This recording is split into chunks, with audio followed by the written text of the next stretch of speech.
This isn't the Angleroo, this is Les Praeres, a certified goat track in the northwest of Spain. Yesterday's stage, Anna van der Breggen crashed. This is her crashing in the run into the sprint finish. Her teammates were in front leading out, well, we thought leading out Lotte Kopecky. So van der Breggen, we had no idea what shape she'd be in today after that crash at high speed. In the sprint yesterday, Bredevold was leading out Kopecky, Paternoster on the wheel of Kopecky, and Kopecky let Bredevold win.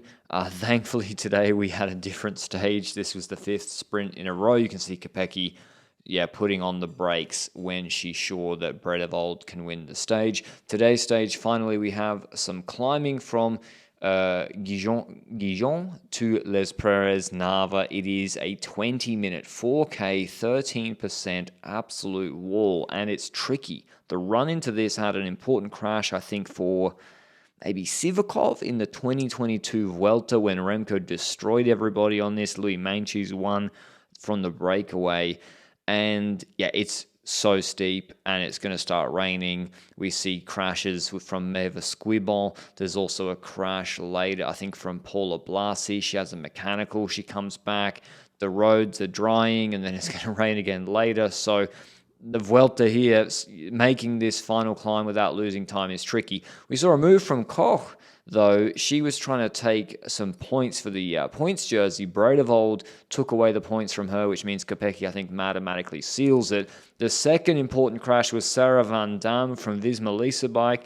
You see she was moving up the inside, and her front wheel, I think the curb starts, a footpath to nowhere, and she's in the gutter.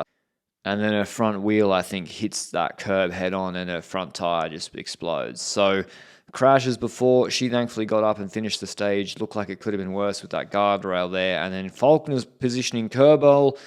I always find it counterintuitive that we have a 20-minute wall coming up where drafting doesn't matter, pacing doesn't matter, your entry position really doesn't matter.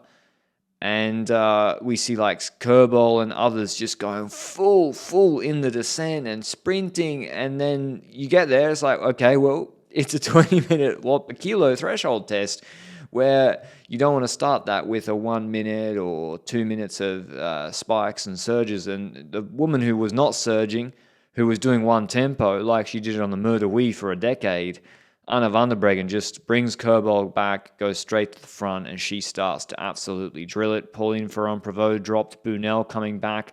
Niewiadoma, who was the race favourite, on her wheel looking okay. Paula Blasi in third position, but with 2.9 Ks to go, you see Niewiadoma pulls out of the line. I think this was quite impactful, actually. Every little counts. Every surge you do above threshold when you're already at the absolute limit hurts. And Blasi just gets taken off the wheel a little bit there when Van der Breggen starts to surge. And when you see how close it was to come back to the wheel for the next 12 minutes, does that make the difference? Probably not. Bunel's coming back, then Van der Breggen kicks a second time. It looks like Music or Berthet was coming over. So pacing very, very important on this climb. And Van der Breggen was doing her own thing. And we got locked into a huge battle here where Van der Breggen, if you look at her gearing, so her and Bunel are on SRAM, and Van der Breggen's definitely got some sort of special mountain bike Frankenstein gearing setup, the sort of thing I like to do with my bike when I was at university. And she knows you got to spin to win. Spin to win on the steep gradients. And I think more than Cassia pulling out of the line, I think the gearing made a huge difference today.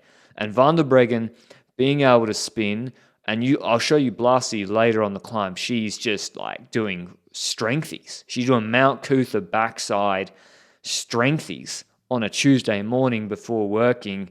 But instead of it being you and me but before work, she's doing this on the highest level. And Paula Blasi, I mean, she is performing so well this season.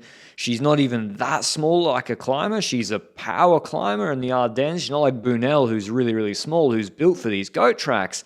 And she was having to grind. And when it was flatter, when she could do a better cadence that she was happier with, she seemed to be coming back to Van der Breggen. We had this short descent section, then it kicks up, and the steepest section, it looks like, is at the end here. Van der Breggen had like a mountain bike cassette on, I think. She definitely had a tiny front chainring. And here, on the 20% gradients, this is, I think, where it made the difference, where Van der Breggen was able to spin something tolerable.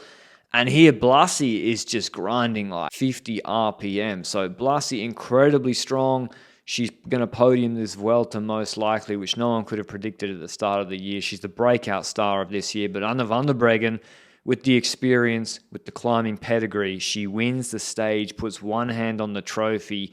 Blasi only 7 seconds behind. Huge performance from her. Bunel on 28 seconds, but Berthet not far behind her. So it is still all to play for on Angleroo tomorrow. It's going to be very exciting there. We're going to have 60 minutes of this sort of grinding up a steep climb. Here's what the Dutch star had to say after the stage.